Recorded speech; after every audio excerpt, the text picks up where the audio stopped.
But the fact that, like, I think he was talking to Lord Jamar about this when he was trying to compare Drake's album sales to Biggie and Tupac, and he was saying he was better than them because of that.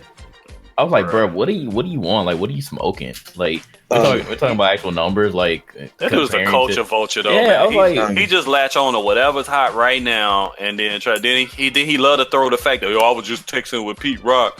And be like, man, why you keep name dropping? Pete Rock probably think you a poo butt too. After watching this shit, like, come on, son. Like, you talking to Pete Rock, but then you sitting here saying that this dude Lil Yachty is nice, and people from that dude's era isn't as nice. So you could say, oh well, you can make a case that such. I'm like, man, you can't make no case of none of that shit, fam. Like, good music is good music, and that shit stands the test of time. That's why you can listen to a Tupac song right now that came out in 1992. Like, I can sit here and listen to When My Homies Call right now. This is before Death Row, Tupac, and all this other shit. This was the more introspective Tupac, the more thought-provoking lyric Tupac. I can listen to that shit and then be like, all right, I can listen to that shit, and the shit that's out right now, I'll be like, I can listen to that shit once and be like, nah, I'm good. I'm good. I don't want to keep bringing up Tribe Called Quest and fucking the Fugees and all this other. I don't want to keep bringing them acts up. I want to talk about the shit that's out right now. But when I talk about the shit that's out right now, I don't like it. Most of it I don't like.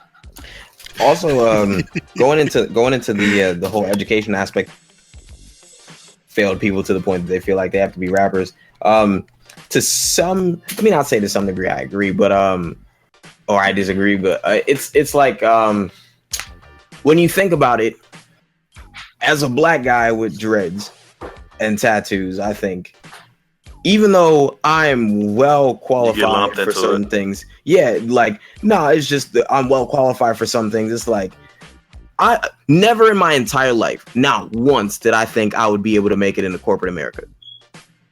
Even before I had dreads and tattoos.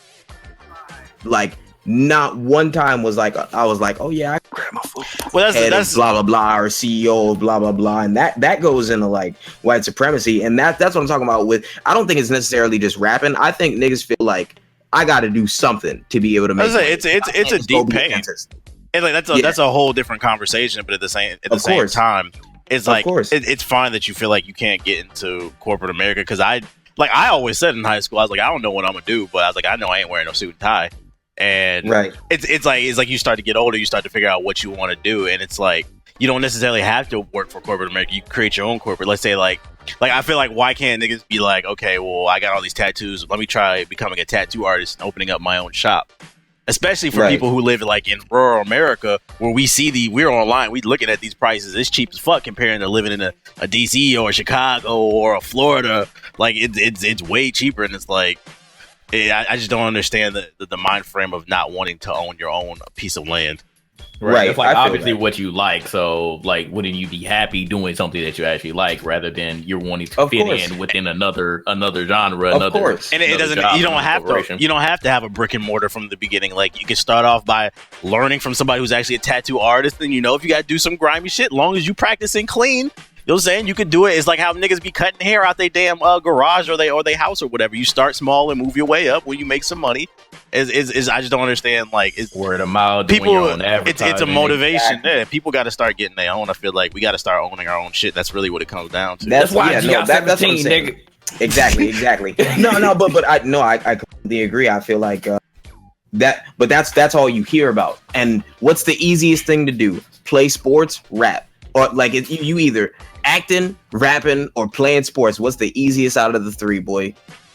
Rapping. That's why you have a bunch of niggas who like, yeah, man, let me. Especially when you hear all these stories about, yeah, man, like when you have niggas like Trinidad James going on the radio talking about, yeah, I just started rapping, man, I just put this shit together, I stole this beat off of SoundCloud, and then I blew up, and now I got these bitches all this money.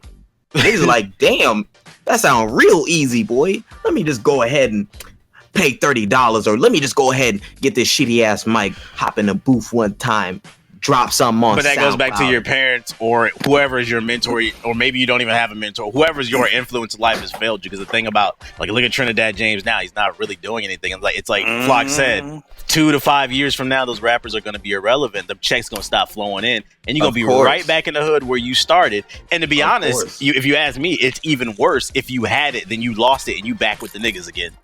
Yeah. Now you depressed. Now you drinking.